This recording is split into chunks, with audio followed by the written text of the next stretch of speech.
इस वीडियो में हम करेंगे कक्षा 6 की सामाजिक विज्ञान का अध्याय 4 का दूसरा भाग, जो शुरू होता है पेज नंबर 71 से। यानी कि पेज नंबर 71 पर दिया है आइए पता लगाएं। आइए पता लगाएं का ये प्रश्न है। और इससे पहले वाले जो भी चैप्टर हैं, यानी कि जो भी वीडियो हैं, वो सभी मैं प्लेलिस्ट में डाल चुका हूँ। अगर आप देखना चाहें तो प्लेलिस्ट पर जाकर सभी चैप्टरों के प्रश्न उत्तर देख सकते हैं, समझ सकते हैं, वहां से कर सकते हैं। तो इसका ये अध्याय 4 का दूसरा भाग है, जो शुरू है पेज नंबर 71 से। यानी कि ये प्रश्न दिया है, पाठ्य पुस्तक में दिए गए चित्र का अवलोकन कीजिए।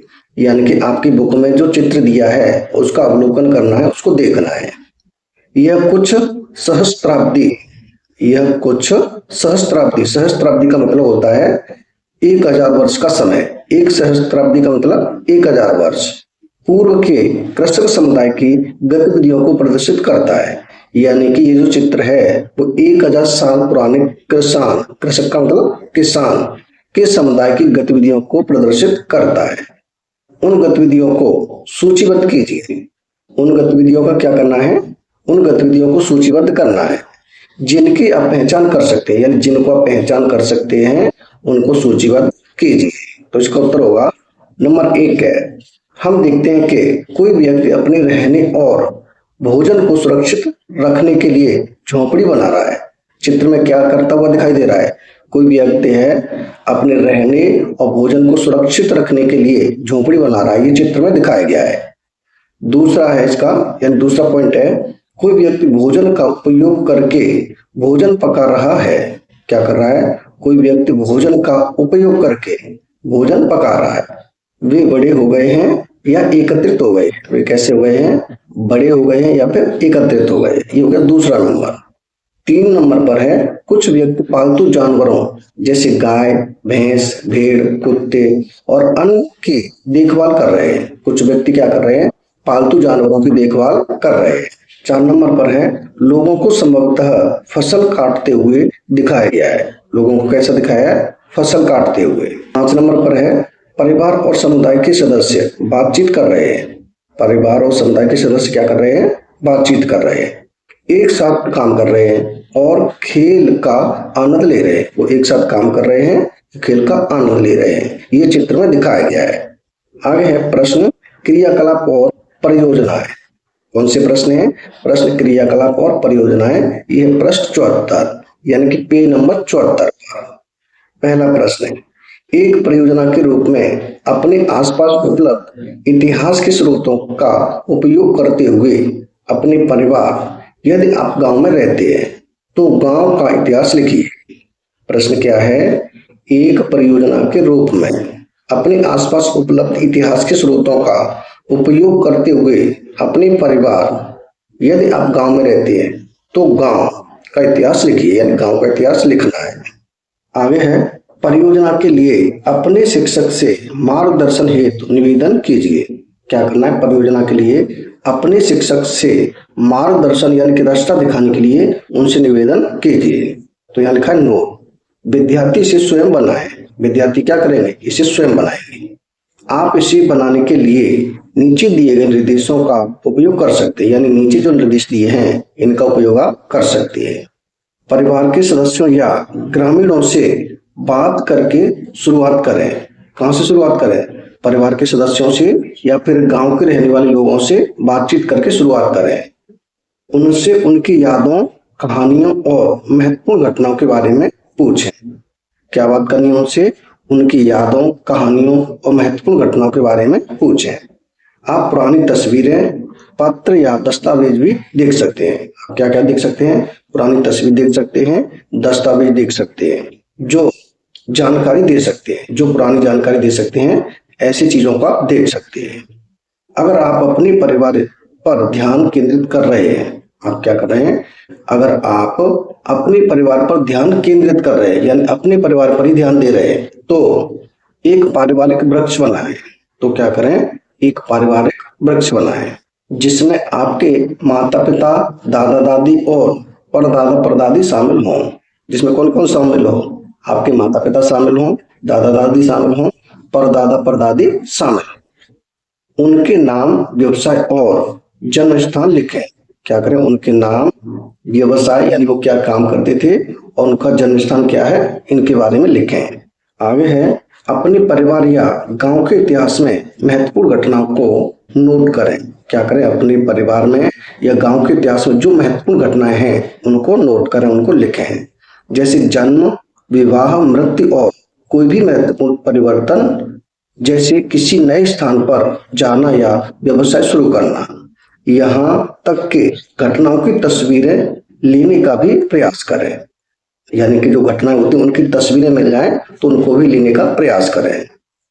जानकारी को कालानुक्रमिक, क्या है, कालानुक्रमिक रूप से व्यवस्थित करें, यानी काल के अनुसार उनको लिखें, व्यवस्थित करें। जिस क्रम में यह घटित हुआ, यानी जिस क्रम में यह घटित हुआ उसी क्रम में से लिखें और उसे लिख लें। और क्या करें, उसे लिख लें।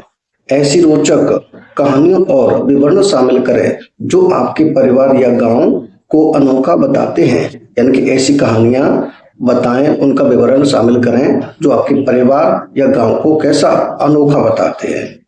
अगला प्रश्न है दूसरा, यानी ये हो गया प्रश्न एक का उत्तर। अब है दूसरा प्रश्न। प्रश्न 2 है, क्या हम इतिहासकारों की तुलना जासूसों से कर सकते हैं? यानी कि क्या हम इतिहासकारों की तुलना है वो जासूसों से कर सकते हैं? अपने उत्तर के समर्थन में कारण दीजिए।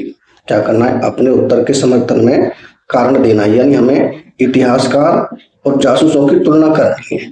तो इसका उत्तर होगा हाँ, इतिहासकार और जासूस दोनों ही सत्य को उजागर करने के लिए जांच करते हैं, यानी कि इतिहासकार और जासूस दोनों ही सत्य को उजागर करने के लिए जांचें करते हैं। एक तरफ रख लिया इतिहासकार, दूसरी तरफ जासूस।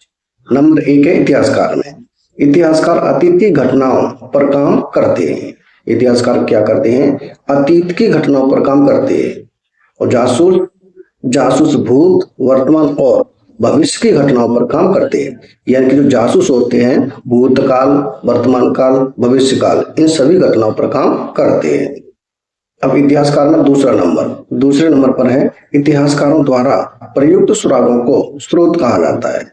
इतिहासकारों द्वारा प्रयुक्त सुरागों को क्या कहा जाता है, स्रोत कहा जाता है। और जासूस में जासूसों द्वारा इस्तेमाल किए गए सुरागों को साक्ष्य कहा जाता है। इसमें क्या कहा जाता है, साक्ष्य कहा जाता है। तीसरे नंबर पर है, वे डायरी, प्रविष्टियों, मौखिक इतिहास, दस्तावेज आदि का उपयोग करते हैं। और इसमें क्या होता है, वे डीएनए, उंगलियों के निशान, खून के धब्बे आदि जैसे सुरागों का उपयोग करते हैं।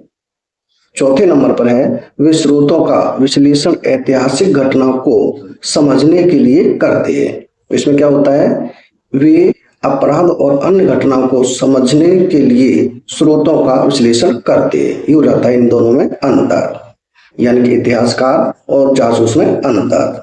ये हो गया प्रश्न नंबर 2 का उत्तर। प्रश्न 3 है, तिथियों के साथ कुछ अभ्यास। क्या है, तिथियों के साथ कुछ अभ्यास। समय रेखा पर निम्नलिखित तिथियों को काल क्रमानुसार लगाइए। क्या करना है, इनको काल क्रमानुसार लगाना है। जैसे कि है 323 सा, इसका मतलब होता है ईस्वी। क्या होता है इसका मतलब, ईस्वी। और यहाँ पर है 323 स पू, यानी कि इसका मतलब होता है ईसा पूर्व। इसका मतलब होता है ईस्वी, इसका मतलब होता है ईसा पूर्व। 100 ईस्वी, 100 ईसा पूर्व, 1900 ईसा पूर्व, 1990 ईस्वी, 2024 ईस्वी। इसको में क्या करना है, क्रमानुसार लगाना है। इसका उत्तर हो जाएगा, तिथियों को कालानुक्रमिक, क्या है, कालानुक्रमिक रूप से रखना। जैसे यह हो गया 1900 ईसा पूर्व, यह हो गया 2024 ईसा पूर्व, ये हो गया 323 ईस्वी, यह होगा 100 ईसा पूर्व, ये हो गया 323 ईसा पूर्व, यह हो गया 100 ईसा पूर्व, और ये हो गया 1090 ईसा पूर्व। ये हो जाएगा इसका उत्तर। आगे है, यदि सम्राट समुद्रगुप्त का जन्म 320 ईसा पूर्व में हुआ, सम्राट चंद्रगुप्त का जन्म कब हुआ, 320 ईसा पूर्व में हुआ, तो बताइए उनका संबंध किस शताब्दी से था। तो हमें क्या बताना है, ये बताना है उनका जो संबंध है किस शताब्दी से था। उनका जन्म बुद्ध के जन्म से कितने वर्ष पश्चात हुआ, यानी उनका जन्म बुद्ध के जन्म से कितने वर्ष बाद हुआ। तो इसका उत्तर होगा, सम्राट चंद्रगुप्त का जन्म 320 ईसा पूर्व में हुआ था।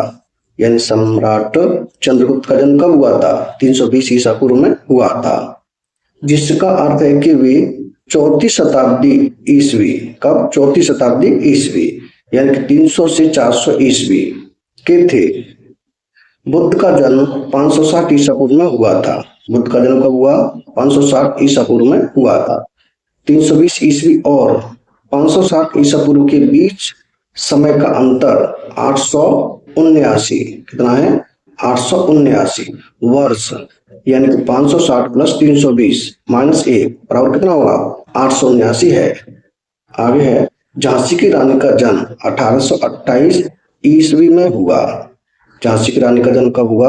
1828 ईस्वी में हुआ। उनका संबंध किस शताब्दी से है? उनका संबंध है वो किस शताब्दी से? उनका जन्म भारत की स्वतंत्रता से कितने वर्ष पूर्व हुआ था? यानी उनका जन्म है भारत की स्वतंत्रता से कितने वर्ष पहले हुआ था? तो इसका उत्तर होगा झांसी की रानी का जन्म 1828 ईसा पूर्व में हुआ। झांसी की रानी का जन्म कब हुआ? 1828 ईसा पूर्व में हुआ, जिसका अर्थ है कि वह 19वीं सदी यानी कि 1800 के दशक की थी। भारत को 1947 में स्वतंत्रता प्राप्त हुई। भारत को स्वतंत्रता कब प्राप्त हुई? 1947 में।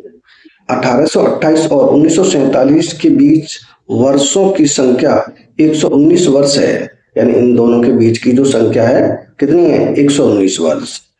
1947 माइनस 1828 बराबर 119। आगे है, 12,000 वर्ष पूर्व को तिथि के रूप में बदलिए। क्या करना है? 12,000 वर्ष पूर्व को तिथि के रूप में बदलना है। तो इसका उत्तर होगा, यदि हम वर्तमान समय को 2024 माने, वर्तमान समय को क्या माने? 2024 या 2026 भी मान सकते हैं, तो 12,000 वर्ष पूर्व यानी 9,977 वर्ष होंगे। कितने वर्ष होंगे? 9,977, यानी कि 12,000 माइनस 2024 प्लस 1 कितना हो जाएगा? 9,977, जो कि 9,977 ईसा पूर्व है। यहाँ लिखा है 9।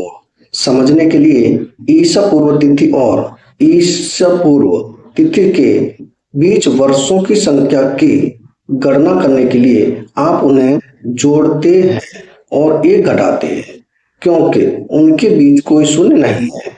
जैसे यहाँ है 28 ईसा पूर्व, तो 0 या 2 ईसा पूर्व, यानी 2 प्लस 2 माइनस 1 बराबर कितना होगा? 3 वर्ष।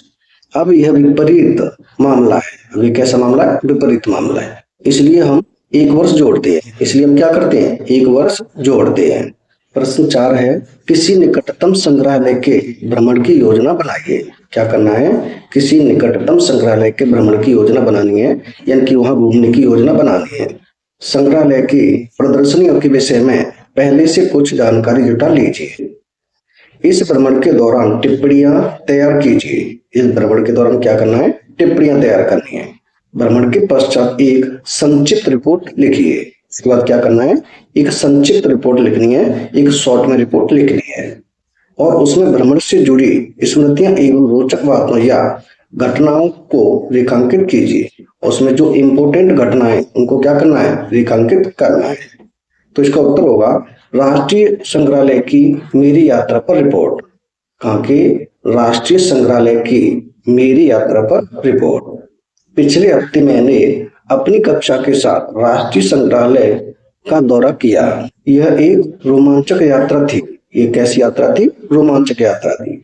यहाँ हमने अपने क्षेत्र के इतिहास के बारे में बहुत कुछ सीखा और जाना कि किस प्रकार इसने आज हमारे जीवन को आकार दिया है, और ये भी जाना, यानी कि हमने यहाँ अपने इतिहास के बारे में काफी कुछ सीखा और ये भी जाना कि आज हमारे जीवन को आकार दिया है। आगे है मैंने क्या देखा, यानी मैंने वहां क्या देखा। मैंने विशाल डायनासोर के कंकाल, पत्थर के औजार और अन्य हजारों प्रदर्शनियां देखी। मैंने क्या क्या देखा? वहां डायनासोर का कंकाल देखा, पत्थर के औजार देखे और अन्य प्रदर्शनियां भी देखी। आगे है अप्रत्याशित खोजें। क्या है? अप्रत्याशित खोजें। मैंने कभी नहीं सोचा था कि इतनी बड़ी हड्डियां देखने को मिलेंगी, यानी मैंने कभी ये नहीं सोचा था कि इतनी बड़ी हड्डियां, जो डायनासोर की इतनी बड़ी हड्डियां हैं, वो देखने को मिलेंगी। पत्थरों से बने औजारों की कई किस्में हैं। पत्थरों से बने औजारों की कई किस्में हैं। वे अभी भी समझने की स्थिति में हैं। औजारों का आकार हाथ की कुल्हाड़ियां, भालों, हथौड़ों, दरांतियों और तीर के सिरों जैसा है। इन चीजों को मूल रूप से देखना अप्रत्याशित था। इसने मुझे सोचने पर मजबूर कर दिया कि लाखों साल पहले पृथ्वी कितनी अलग थी। यानी कि इन बातों ने मुझे ये सोचने पर मजबूर कर दिया कि लाखों साल पहले पृथ्वी कितनी अलग थी। आगे मजा, वहां एक पुराना लड़ाकू विमान था। वह क्या था? एक पुराना लड़ाकू विमान था। मैं पायलट की सीट पर बैठा और विभिन्न उपकरणों, क्लास, कॉकपिट, ऊंचाई, दिशा और गति मीटर को देखा। मैं इन मजेदार और दिलचस्प पलों को कभी नहीं भूल सकता। यानी इन पलों को मैं कभी भी नहीं भूल सकता। ये हो गया हमारा प्रश्न नंबर 4 का उत्तर। अब देखें प्रश्न नंबर 5, जो कि इस अध्याय का लास्ट प्रश्न है। प्रश्न है, अपने विद्यालय में किसी पुरातत्व विज्ञानी अथवा इतिहासकार को आमंत्रित कीजिए और उनसे स्थानीय इतिहास एवं उसे जानना क्यों महत्वपूर्ण है, इस विषय पर व्याख्यान देने का आग्रह कीजिए। तो इसका उत्तर होगा, मैं आपको बता रहा हूं कि सैकड़ों साल पहले बहुत सारे आविष्कार और तकनीक का आविष्कार हुआ था, लेकिन कुछ साल पहले तक इस क्षेत्र में बहुत कुछ नहीं था। जैसे बिजली के उपकरण, परिवहन के आधुनिक साधन, संचार, यात्रा सड़क, रेलवे, हवाई अड्डा। हम राजसी शासकों के अधीन रहते थे। हम कैसे रहते थे? राजसी शासकों के अधीन रहते थे। ये सभी सुविधाएं पहले नहीं थी। इतिहास हमारे हिस्से के बारे में बताता है। इतिहास किसके बारे में बताता है? इतिहास हमारे हिस्से के बारे में बताता है। हम इन आविष्कारों को अपनाकर आराम से रह रहे हैं। यानी ये जो भी आविष्कार हुए हैं, इनको अपनाकर आराम से रह रहे हैं। हम अतीत में की गई गलतियों से सीखते हैं। हम कैसे सीखते हैं? अतीत में की गई गलतियों से सीखते हैं। इसलिए इसके बारे में जानना जरूरी है। इसलिए इसके बारे में जानना जरूरी है। ये हो गया हमारा प्रश्न नंबर 5 का उत्तर। यानी कि प्रश्न नंबर 5 इस अध्याय 4 का लास्ट प्रश्न था, जो कि हमारा कंप्लीट हो चुका है। यानी कि अध्याय 4 हमारा 2 भागों में कंप्लीट हो चुका है। इससे आगे हम करेंगे, इससे अगली वीडियो में 5वां अध्याय। इस वीडियो में रखते हैं इतना ही। अगर वीडियो पसंद आए तो लाइक करें, कमेंट करें, अपने दोस्तों के साथ शेयर करें। धन्यवाद।